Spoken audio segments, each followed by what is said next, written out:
George రాజాంతులు ఇక్కడికి వచ్చి ఏమి నేను అర్థం చేశారంటే అందరినీ సమకూర్చి సంఘాన్ని కట్టాడు. సంఘాన్ని కడితే ఈరోజు పాస్టర్ గారు ఉన్నారు కదా, జార్జ్ రాజాంతుల యొక్క పాస్టర్ గారు పాస్టర్ గారికి ఎంతమంది తెలియదంటే ఇదిగో మీరందరూ కూడా వారి యొక్క అన్నబోధం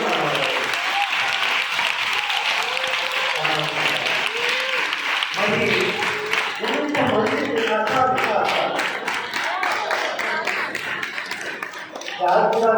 ఇంతమంది చాలా ప్రేమని మాకు తెలుసు. మరి చాలా సంతోషం. మరి మిమ్మల్ని అందరినీ ఎంత చక్కగా పెంచుకున్నటువంటి షాలే పాస్టర్ గారికి, అదేవిధంగా హేమలతకి, వారి యొక్క బృందానికి, జనమన్నకి మేము హైదరాబాద్ నుంచి హృదయపూర్వకమైన వందనాలు తెలియజేస్తున్నాను. పిల్లలు మీరు ఇక్కడ చూడండి, ఇక్కడ ఎవరు ఉన్నారంటే ఒక ఆయన పేరు విలియం కేరీ. ఏ పేరు? విలియం కేరీది ఏ ఊరు అంటే హైదరాబాద్ కాదు, బొంబాయి కాదు, కలకత్తా కాదు. ఆయన ఊరు ఏంటంటే ఇంగ్లాండ్. ఏ ఊరు? ఇంగ్లాండ్. ఇంగ్లాండ్లో నార్థాంప్టన్ షైర్. ఇంగ్లాండ్లో వాళ్ళ మమ్మీ డాడీ పేరు ఏంటో తెలుసా? Edmund Carey. డాడీ పేరు ఎడ్మండ్. చెప్పండి. మమ్మీ పేరు ఎలిజబెత్. రైట్. జాగ్రత్తగా విలియం కేరీ యొక్క డాడీ పేరు ఏంటమ్మా? Edmund Carey. మమ్మీ పేరు ఏంటో? Very good, Elizabeth. అయితే విలియం కేరీకి ఒక్కసారి పిక్చర్ వైపు చూడండి. మీకు ఏం కనిపిస్తుందో చూసారా? విలియం కేరీకి చేతులు ఏమున్నాయి? పక్షులు. విలియం కేరీకి చెట్లన్నా, పక్షులన్నా, మొక్కలన్నా లేదా చిన్న చిన్న జంతువులు ఉంటాయి, అవంటే చాలా ఇష్టం. మీకు కుక్కలంటే ఇష్టం. ఇంట్లో చాలా మంది కుక్కలను పెంచుతూ ఉంటారు కదా, చిన్న చిన్ని కుక్కలు చక్కగా ముద్దుగా ఉంటాయి. రోజు స్నానం చేస్తారు, తర్వాత రోజు ఫుడ్ పెడుతూ ఉంటారు కుక్కలకి. అట్లా కుక్కలంటే, మొక్కలంటే ఎంతమంది మీ ఇంట్లో మొక్కలకు రోజు వాటర్ పోస్తున్నారు? వాటర్ పోస్తున్నారా? వండర్ఫుల్ చేసి పిల్లలు మీరు మంచి పిల్లలు కదా. రోజు మొక్కలకి ఏం పోయాలి? మీరు వాటర్ పోయాలి. రోజు మనం వాటర్ తాగుతాం కదా. ప్రశాంతంగా ఏమైనా చెప్పారు, 8 లీటర్లు వాటర్ తాగుతాం మనం, 3 లీటర్స్ తాగుతాం. మరి మొక్కలకు కూడా నీళ్ళు పోస్తూ ఉంటారు. విలియం కేరీ ఏం చేసేవాడో తెలుసా? మొక్కలకు రోజు నీళ్లు పోసేవాడు, కుక్కలకు చక్కగా పువ్వు. అంటే దేవుడి యొక్క సృష్టిని మంచిగా చూస్తాడు. ఈ లోకంలో ఉన్న చెట్లు, పక్షులు, జంతువులు ఇవన్నీ కూడా ఎవరు సృష్టించారంటే పిల్లలు? దేవుడు సృష్టించారు పిల్లలు. అవునా కాదా పిల్లలు? దేవుడు సృష్టించాడా సృష్టించలేదా? అది వాటిని చూడండి ఎంత చక్కగా చూసుకుంటున్నాడు. ఈరోజు మనం కూడా వాటిని చూసుకుంటూ ఉండాలి. రోజు అక్కడ ఏం చేశాడంటే తన గదిలో, ఇంట్లో మనకి గదిలో ఉంటాయి కదా, బెడ్రూమ్ ఉంటుంది, కిచెన్ రూమ్ ఉంటుంది, హాల్ ఉంటుంది కదా. ఆ గదిలో ఏం చేసేవాడంటే మొక్కలన్నింటినీ, పక్షులన్నింటినీ భద్రంగా ఉంచేవాడు. ఒకసారి ఏం జరిగిందంటే చూస్తున్నారా? ఒకసారి ఏం జరిగిందంటే పిల్లలు అన్నయ్య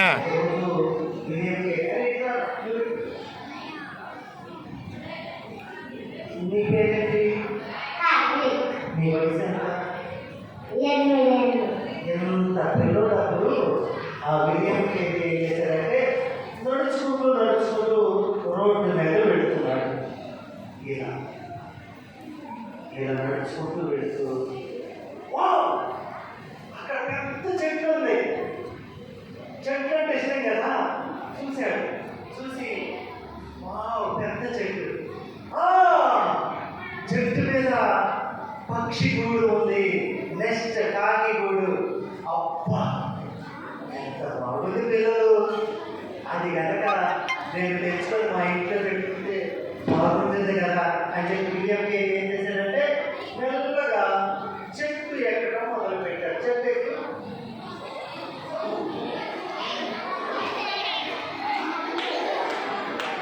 చెట్టు ఎక్కుతూ ఎక్కుతూ ఎక్కుతూ మా పనులు పడుకోవాలి దాన్ని పడిపోయాడు.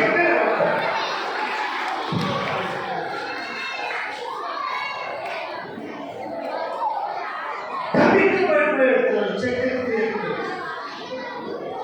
పడిపోయాడు. అయ్యో నడుమే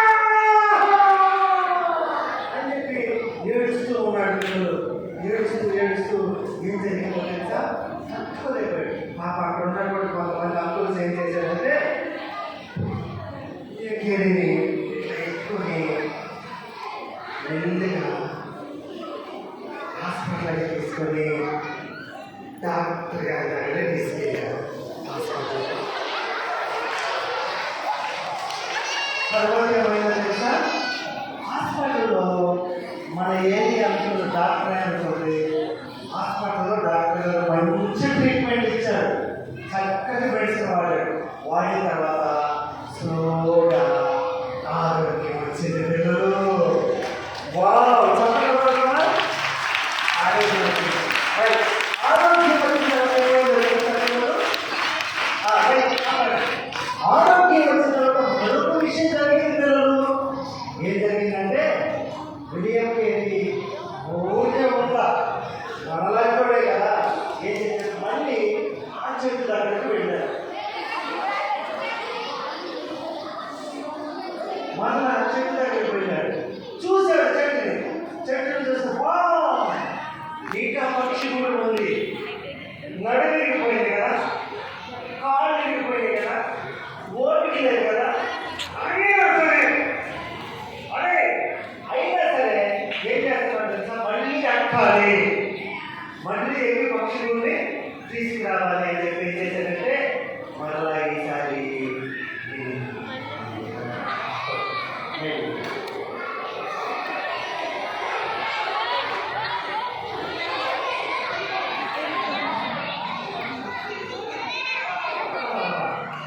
వెరీ గుడ్. ఇప్పుడు చదవడం పడండి.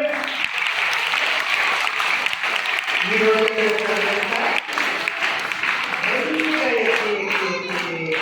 చివరిగా ఆ పక్షి గుడిని తీసుకొని వచ్చాడు. వచ్చి తన గదిలో తన ఇంట్లో పెట్టుకున్నాడు. అంటే ఇక్కడ మీకు ఏమర్థమైందో తెలుసా?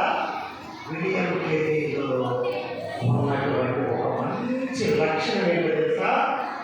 ఏంటంటే పర్సిస్టెంట్ పర్సన్, అంటే పట్టుదల కలిగిన వ్యక్తి.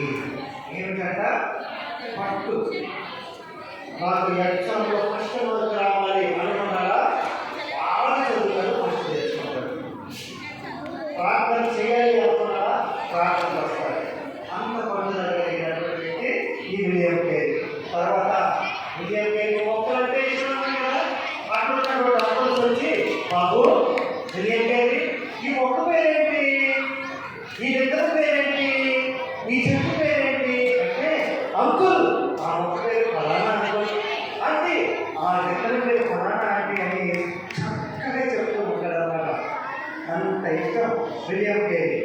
అయితే విలియం కేరీ కూడా ఒక పని చేస్తాడు.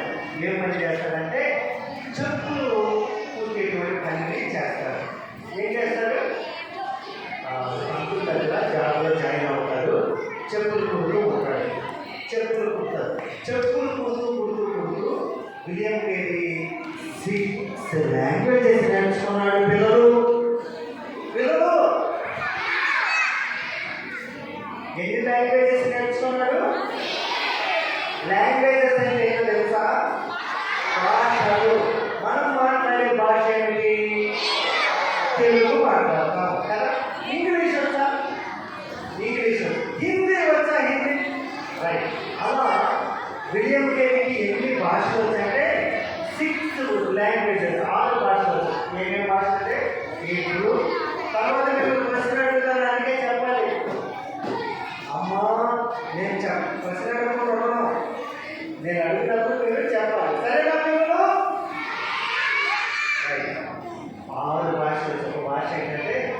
Greek, Hebrew, Italian, French, Dutch, Spanish. ఏమేమి భాషలు వచ్చు? Hebrew, Greek, Italian, French, Dutch, Spanish. ఈ భాషలు 6 భాషలు. తర్వాత అది చెప్పాలి. సరేనా? అంటే ఒక పని నేర్చుకుంటూ ఎన్ని భాషలు నేర్చుకున్నాడు? పట్టుదల కలిగిన వ్యక్తి కదా, ఏదైనా అనుకుంటే సాధిస్తాడు కదా. నాకు 100కు 100 మార్కులు రావాలి, 100కు 100 మార్కులు రావాలి అనుకున్నాడంటే 100కి 100 మార్క్స్ వచ్చేదాకా చదువుతూనే ఉంటాడు. అలా మనం ఏం చేస్తూ ఉండాలి? ఇంటి దగ్గర చదువుతూ ఉండాలి. తర్వాత ఒకరోజు ఏం జరిగిందో తెలుసా? తప్పు చేశాడు. ఏం చేశాడు? తప్పు చేశాడు పిల్లలు, పొరపాటు చేశాడు పిల్లలు, చెయ్యకూడని పని చేశాడు పిల్లలు. ఏం చేశాడు తెలుసా? తను పని చేస్తూ ఉన్న కంపెనీలో దొంగతనం చేశాడు పిల్లలు. ఏం చేశాడు? దొంగతనం చేయడం మంచి పైన చెడ్డ పైన? ఏంటో దొంగతనం మంచి పని అంటావా? కొడితేనా? కొట్టేదే. దొంగతనం మంచిదంట. దొంగతనం మంచిదా పిల్లలు? పక్కన పెన్సిల్ కొట్టేయచ్చా? పక్కన నోట్స్ కొట్టేయచ్చా? డబ్బులు కొట్టేయచ్చా? కొట్టేయకూడదు కదా. దొంగతనం చేయవచ్చా? చేయకూడదా? చేయకూడదు పిల్లలు. కానీ విలియం కేరీ ఏం చేశాడు తెలుసా? అనుకోకుండా ఒకరోజు డబ్బుని దొంగతనం చేశాడు పిల్లలు. అప్పుడు అక్కడ ఉన్నటువంటి ఓనర్ ఉన్నాడే, ఆ ఓనర్ అంతా ఏం చేశాడంటే విలియం కేరీ దొంగతనం చేస్తాడు దొంగలు అని చెప్పి ఏం చేశాడంటే దొంగతనం చేస్తావా అని చెప్పి ఏం చేశాడు? బాగా తిడతాడు. దొంగతనం చేసేవాడిని మెచ్చుకుంటామా తిడతామా? అబ్బా చక్కగా దొంగతనం చేసేవాడైనా వెరీ గుడ్ బాబు అంటామా మనం? ఒకవేళ అట్లా మీ మమ్మీ కానీ, మీ డాడీ కానీ, మీ తాతయ్య కానీ, మీ అమ్మమ్మ కానీ ఇది మంచిగా జాంకాయలు కొడుకు వచ్చావురా, మంచిగా దొంగతనం చేసేది అన్నారు అనుకోండి, అమ్మమ్మ తప్పు, దొంగతనం చేయకూడదని మీరే చెప్పాలి. అర్థమైందా? దొంగతనం చేస్తే తప్పు కదా. అక్కడ ఉన్నటువంటి డబ్బులు ఏం చేశారంటే అలా దొంగతనం చేస్తావు, ఎక్కడ చేస్తావా? పిల్లలారా అందరూ చూడండి, వీటిని నేను ఇప్పుడు డిస్మిస్ చేస్తాను. తర్వాత ఏం జరిగిందో తెలుసా? వీళ్ళు విలియం కేరీ చేయక ఒక తప్పు చేశాడు. ఏమిటంటే అది దొంగతనం. ఆ దొంగతనం పొరపాటు చేసిన దానికి ఏం చేశాడంటే ఇంట్లోకి వెళ్ళిపోయాడు పిల్లలు. అయ్యో దొంగతనం చేశాడు కదా, ఇంట్లో ఏడ్చుకుంటూ అని చెప్పి ఏడ్చుకుంటూ వెళ్ళి ఇంట్లోకి వెళ్ళి, దేవా యేసయ్యా యేసయ్యా నేను దొంగతనం చేశానయ్యా, నేను తప్పు చేశానయ్యా, యేసయ్యా నన్ను క్షమించయ్యా, నన్ను క్షమించయ్యా, ఇక నుండి దొంగతనం చేయనయ్యా, ఇక నుండి పాపం చేయనయ్యా, ఇక నుండి అబద్ధం ఆడనయ్యా, ఇక నుండి మోసం చేయనయ్యా, మా మమ్మీ డాడీ ఏం చెప్తే చేస్తానయ్యా, నువ్వేం చెప్తే చేస్తానయ్యా చెప్పి బైబుల్లో ఉన్నాడు. సుంకరి వల్లే బాగా ప్రార్థన చేస్తూ ప్రభువా నన్ను క్షమించు అన్నాడు. మీరు కూడా ఏదైనా తప్పు చేస్తే, నువ్వు కూడా ఏదైనా పొరపాటు చేస్తే, నువ్వు కూడా చెప్పిన మాట వినకపోతే యేసయ్యా నన్ను క్షమించయ్యా అని విలియం కేరీ లాగా ప్రార్థన చేస్తారా? తప్పు చేయగానే ప్రార్థన చేయాలి. తప్పు ప్రభువా నా తప్పు అయిందని క్షమించాలి. పశ్చాత్తాపడితే దేవుడు ఏం చేస్తాడు? క్షమిస్తాడు. పిల్లలు క్షమించేశాడు. తర్వాత అప్పటి నుంచి ఆయన స్కూల్కి వెళ్ళటం, స్కూల్లో పాటలు చెప్పడం, ఆ తర్వాత బుక్స్ చదివే అలవాటు కూడా ఉంది. ఏం చదువుతాడు? బుక్స్ చదువుతాడు, బైబిల్ చదువుతాడు. వీడిలో ఎంతమంది విలియం కేరీ లాగా ప్రార్థన చేస్తున్నారు? చేతులు ఎంతండి? వండర్ఫుల్. చేతులు బాగా లేచాయి, ప్రయత్నించండి. ఎంతమంది బైబుల్ చదువుతున్నారు? చేతులు ఎత్తండి. బైబుల్ చదివేవారు ఇప్పుడే కదా అబద్ధం ఆడకూడదని చెప్పింది.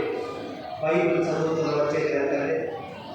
చదవకపోతే ఈ రోజు నుండి చదవడం ప్రారంభించండి. ఆయన ప్రార్థన చేశారు, బైబుల్ చదివేవారు. రేపు విలియం కేరీ గురించి మరిన్ని విషయాలు మనం తెలుసుకుందాం. విలియం కేరీ లాగా మనము పట్టుదల